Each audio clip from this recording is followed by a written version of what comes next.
दो अमीर और तीन गरीब बहू की महंगाई में टमाटर की खेती। सावित्री के 5 बेटे थे, जिनमें से वो अपने 2 बड़े बेटों से ज्यादा प्यार करती थी, क्योंकि उसके 3 छोटे बेटे ने अपनी पसंद से गरीब लड़कियों से शादी की थी। इसी के चलते उसने घर को 2 हिस्सों में बारी बारी में बांट रखा था। एक तरफ तो वह अपने दोनों बड़े बेटे और बड़ी अमीर बहुओं के साथ रहा करती थी, तो वहीं दूसरी तरफ उसके तीनों बेटे उसके पति दामोदर और उसकी गरीब बहुओं के साथ रहा करते थे। देखो, आज खाने में दाल बाटी चूरमा, आलू नान और शाही पनीर की सब्जी बनाना, क्योंकि आज घर पर मेरी कुछ सहेलियां आने वाली हैं। ठीक है मालकिन। इतने अलग अलग प्रकार के भोजन का ऑर्डर देते हुए दामोदर सावित्री को सुन लेता है, जिसके बाद दामोदर अपनी पत्नी सावित्री से कहता है, सावित्री, मैंने न्यूज़पेपर में पढ़ा है कि बहुत ही जल्द सब्जियों के भाव बढ़ने वाले हैं, इसलिए थोड़ा कम खर्चा करो और आगे के बारे में सोचो। सावित्री ये सुनकर दामोदर से बोलते हुए अपनी तीनों गरीब बहुओं को सुनाने लगती है। अरे आप मुझे क्या समझा रहे हो? आप अपनी गरीब बहुओं को समझाओ। एक तो उनके तीनों पति निखट्टू और ऊपर से वो तीनों गरीब परिवार से। इस आने वाली महंगाई में उनका कैसे गुजारा होगा? हमारे पास तो किसी चीज की कमी नहीं। मुझे किसी भी बात की टेंशन लेने की क्या जरूरत? टेंशन तो तुम लोगों को होनी चाहिए।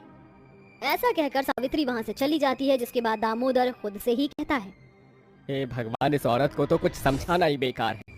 तभी दामोदर की तीनों गरीब बहू उसके पास आती हैं। बाबूजी, आप परेशान क्यों हो रहे हो? चिंता मत करो, माँ जी सब कुछ संभाल लेंगी। बाबूजी, आज खाने में क्या बनाना है? आपने ये तो बताया ही नहीं। खाने में तो तब कुछ बनाएंगे जब हमारे घर में सब्जियां होंगी।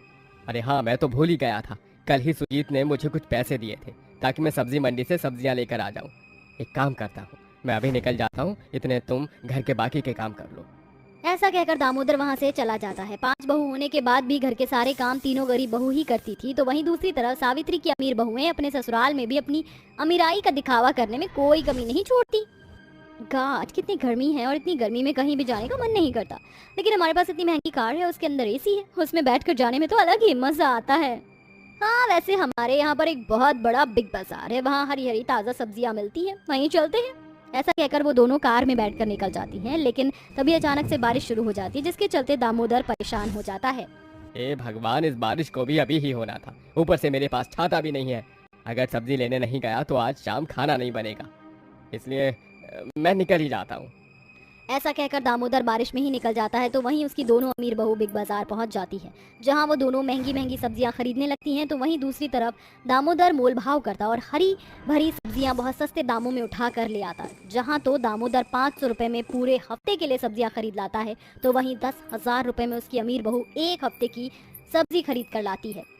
हे भगवान, मेरी अमीर बहुओं का तो कुछ हो ही नहीं सकता, उन्हें जितना भी समझाओ बेकार है। धीरे धीरे वक्त गुजरता है और सब्जियां बहुत ज्यादा महंगी हो जाती हैं, जिसके चलते दामोदर के तीनों बेटों को बहुत ज्यादा परेशानियां झेलनी पड़ती हैं। लेकिन एक वक्त आने पर उन तीनों की ही एक साथ नौकरी छूट जाती है। जब से हमारा काम छूटा है तब से हमारी बहुत ज्यादा परेशानियां बढ़ गई हैं। तुम्हारी माँ भी हमेशा तुम्हारी अमीर भाभीियों को ही सपोर्ट करती है और उन्हें बढ़ावा देती है, जो कि उसे ऐसा नहीं करना चाहिए। कोई बात नहीं बाबूजी, अभी हमारा वक्त ही खराब है, सब कुछ ठीक हो जाएगा।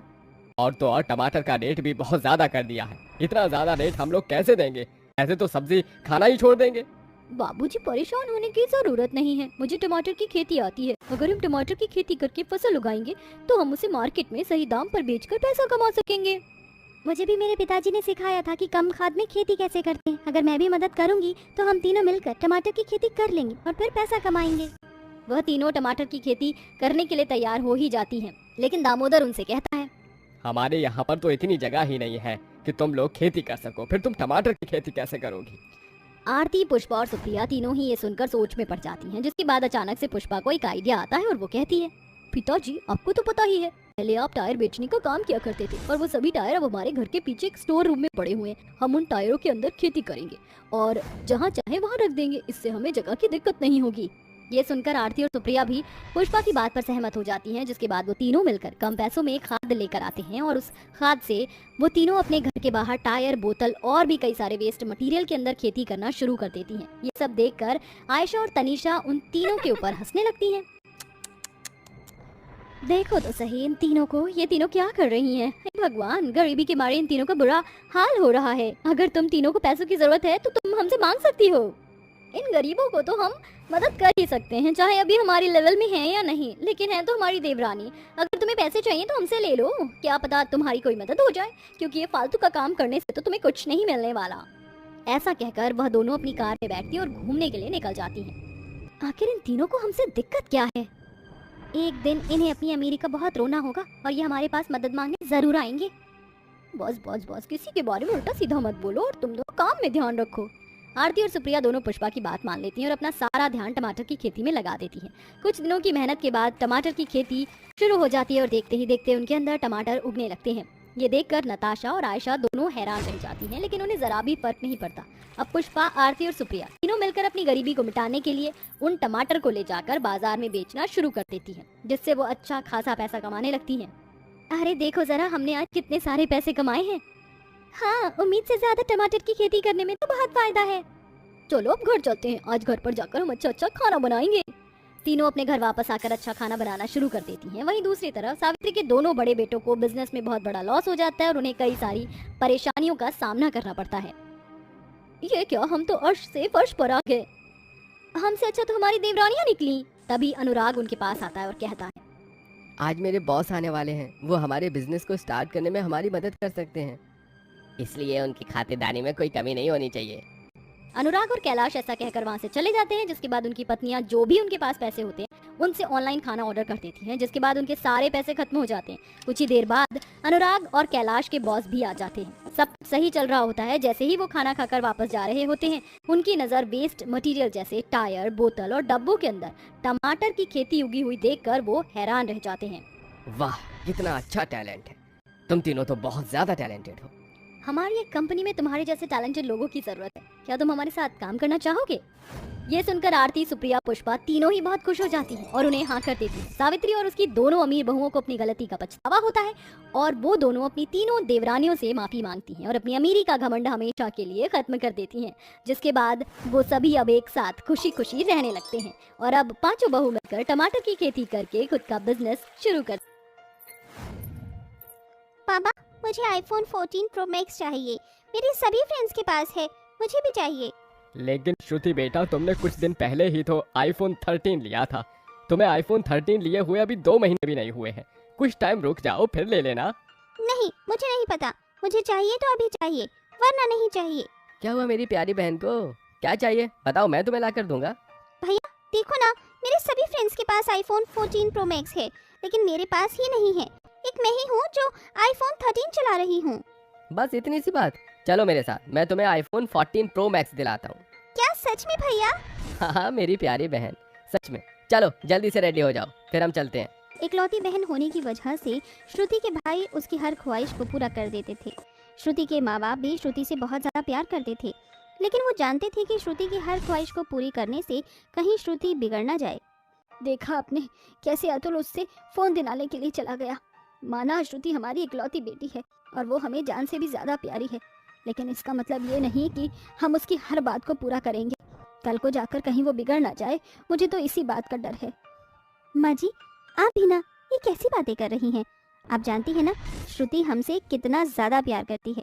पूनम ठीक कह रही है माँ जी, आप फिक्र मत करिए, श्रुति पर हम सबको पूरा भरोसा है।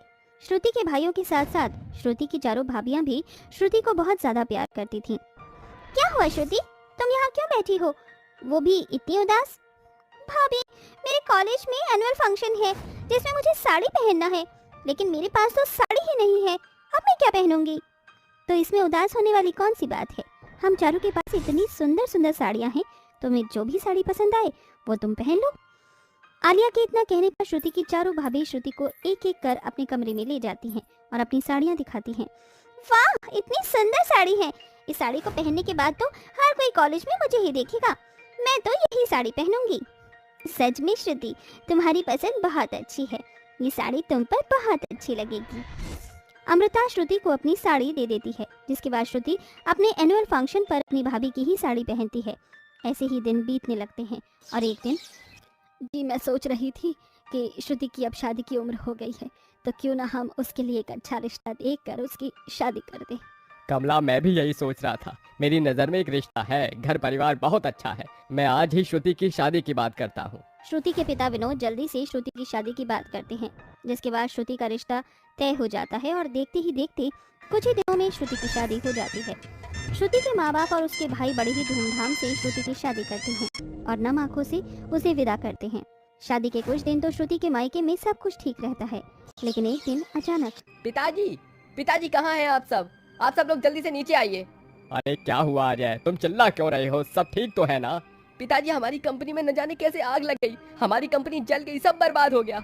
अब हम लोग क्या करेंगे? अभी तो हमने लोन के पैसे भी पूरे नहीं दिए थे, अब हम लोग लोन के पैसे कहाँ से देंगे? अजय की सारी बात सुनकर सारा परिवार हैरान हो जाता है, जिसके बाद लोन को चुकाने के लिए विनोद को अपना घर बेचना पड़ता है। घर बेचने के बाद पूरा परिवार एक छोटे से किराए के मकान में आ जाता है। देखते ही देखते पूरी परिवार की शान और शौकत खत्म हो जाती है। हे भगवान, ये तूने क्या कर दिया? तूने हमसे हमारा सब कुछ छीन लिया। अब मेरी बहुओं को क्या होगा? वो कैसे इस गरीबी में जिएंगी? माँ जी, आप फिक्र मत करिए, हम इस गरीबी में भी जी लेंगे। हमारे पास पैसे नहीं हुए तो क्या हुआ, हम एक दूसरे का साथ है और एक दूसरे का प्यार भी है, और यही हम सबके लिए काफ़ी है। समर के साथ साथ सारा परिवार गरीबी में जीना सीख रहा था। मैं सोच रही थी कि श्रुति से मिले हुए काफ़ी समय हो गया है ना, क्यों ना हम उसको खाने पर बुलाएं? बहू, तुमने तो मेरे दिल की बात ही कह दी। मैं भी कब से श्रुति बेटा को घर पर बुलाना चाह रहा था, लेकिन अपनी गरीबी की वजह से उससे बोलने की हिम्मत नहीं हुई। पिताजी, आप कैसी बातें कर रहे हैं? श्रुति हम सबसे बहुत प्यार करती है। अब हम चाहे गरीब हो या अमीर हो, है तो उसका परिवार ही ना। आप उसे आज ही खाने पर बुला लीजिए, हम सब मिलकर उसकी मन पसंद की चीज़ें खाने में बनाएंगे। विनोद जल्दी से अपनी बेटी श्रुति को कॉल करता है और उसे खाने पर बुलाता है, जिसके बाद श्रुति अपनी महंगी सी गाड़ी से उतरती है और अपने गरीब मायके में आती है। श्रुति बेटा, कैसी हो तुम? तुमसे मिले हुए काफ़ी समय हो गया था, तुम्हारी बहुत याद आ रही थी। श्रुति मेरी बहन, तुम अपने ससुराल में खुश तो हो ना? तुम्हें वहाँ किसी भी चीज़ की कोई कमी तो नहीं है ना? भैया, आप कैसी बातें कर रहे हैं? आप जानते तो हैं मेरा ससुराल कितना अमीर है, तो मुझे किसी भी चीज़ की क्या कमी होगी? श्रुति की बातें सुन सारा परिवार उदास हो जाता है, लेकिन श्रुति के प्यार में कोई भी उसे कुछ नहीं कहता, जिसके बाद सब लोग खाना खाने के लिए बैठते हैं। देखो श्रुति, आज मैंने खाने में तुम्हारी मनपसंद की चीज़ें बनाई हैं, खाकर बताओ तो कैसी बनी है? ओफो भाभी, आपने क्या बना दिया है? मैं इसे नहीं खा सकती। वो क्या है ना, आजकल मैं डाइट पर हूँ, तो इसीलिए मैं सिर्फ हेल्दी फूड खाती हूँ। आप इसे प्लीज़ ले जाइए, मैं इसे नहीं खा सकती। लेकिन श्रुति, ये सब चीज़ें तुम्हें बहुत पसंद थी ना, और शादी से पहले तो तुम ये सब बहुत खाया करती थी। हाँ भाभी, लेकिन वो शादी से पहले की बात थी। मेरे ससुराल में सब हाई स्टैंडर्ड का खाना खाते हैं, ऐसी चीज़ें तो मेरे ससुराल के नौकर भी नहीं खाते हैं, तो मैं कैसे खा लूँगी? श्रुति, ये तो कैसी बातें कर रही है? शादी के बाद क्या अपनी भाभी से बात करने की तमीज भूल गई है? माँ, इसमें तमीज की क्या बात है? जो बात है मैंने वही बोल दी। कोई बात नहीं माँ जी। श्रुति, तुम्हें क्या पसंद है तुम बता दो, मैं वो तुम्हारे लिए मंगवा देती हूँ। नहीं भाभी, आप रहने दीजिए, मेरा फूड आप सभी लोग अफोर्ड नहीं कर पाओगे, वो बहुत अच्छा एक्सपेंसिव होता है ना, इसीलिए मैं अपना खाना खुद ही ऑर्डर कर लूँगी। इतना कहकर श्रुति खाने पर से उठकर बाहर चली जाती है और अपना खाना ऑर्डर करती है। श्रुति का ऐसा बर्ताव देखकर सारे परिवार वालों को बहुत दुख होता है। माँ जी, हमारी गरीबी की वजह से श्रुति को हमारे साथ रहने में कितनी परेशानी हो रही है ना, वो तो हमारा हाथ का बना हुआ खाना भी नहीं खा रही है। हाँ बहू, मैं समझ सकती हूँ, लेकिन क्या करें, बिजनेस में अगर कभी लॉस हुआ तो उससे निपटने के लिए हमने पैसे रख रखे थे, लेकिन श्रुति हमारी इकलौती बेटी थी, इसीलिए वो पैसे भी हमने श्रुति की शादी में लगा दिए, जिससे श्रुति की शादी में किसी भी चीज़ की कमी नहीं हुई। अगर वो पैसे आज होते तो हम दोबारा अपना काम शुरू कर सकते थे और हमें इस गरीबी में नहीं जीना पड़ता। दूर खड़ी श्रुति ये सारी बातें सुन लेती है, जिसे सुनकर श्रुति की आंखों में आंसू आ जाते हैं और उसे अपनी गलती का एहसास हो जाता है, जिसके बाद वो सबसे माफ़ी मांगती है। माँ, पिताजी, भैया और भाभी, मैंने अपनी अमीरी के घमंड में आकर आप लोगों के साथ ऐसा बर्ताव किया। मैं नहीं जानती थी कि आप लोगों ने मेरे लिए इतना सब कुछ किया है। आप सब लोग मुझे माफ कर दीजिए। श्रुति को अपनी गलती का एहसास होता है, सारा परिवार उसे माफ कर देता है, जिसके बाद श्रुति अपने पति से कहकर अपने मायके वालों की मदद करवाती है और देखते ही देखते श्रुति के मायके वाले फिर से अपने बिजनेस को खड़ा करते हैं और खुशी खुशी पहले की तरह रहते